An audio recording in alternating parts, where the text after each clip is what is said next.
Hello दोस्तों, आज हम इस लेक्चर में बात करने वाले हैं कोलेरा यानी हैजा के बारे में। ये एक बहुत ही ख़तरनाक इन्फेक्शन डिजीज़ है। इसमें एक ही एरिया में बहुत से लोग एक साथ बीमार पड़ते हैं।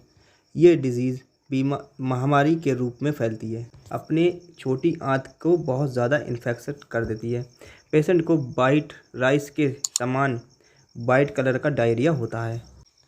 इसके कुछ इंस्ट्रक्शन हैं जिन्हें फॉलो करना बहुत ज़रूरी है। हैजा के पेशेंट को 24 घंटों तक कुछ भी खाने को नहीं देना चाहिए। स्टूल वोमिटिंग बंद हो जाने पर पेशेंट को साबूदाना चाय और लिक्विड फ्लूइड देना चाहिए।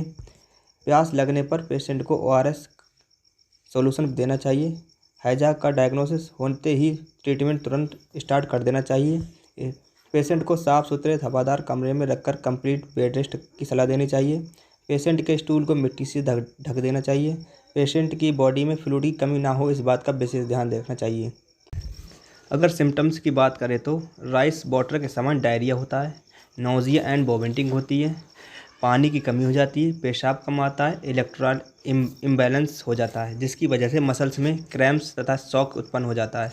इनका ब्लड प्रेशर कम हो जाता है, वीकनेस हो जाती है, पल्स रेट कम होना, आलस तथा थकान महसूस करने लगता है।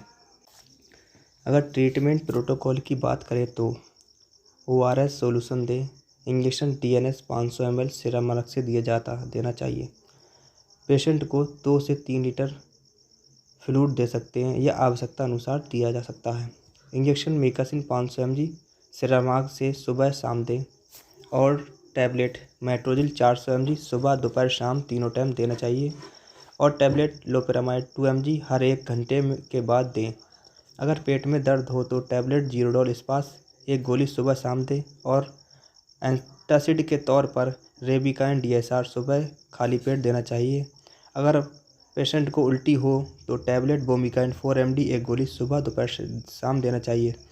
अगर जानकारी अच्छी लगे तो हमारे चैनल को सब्सक्राइब करें, कमेंट करें और लाइक करना ना भूलें। Thank for watching.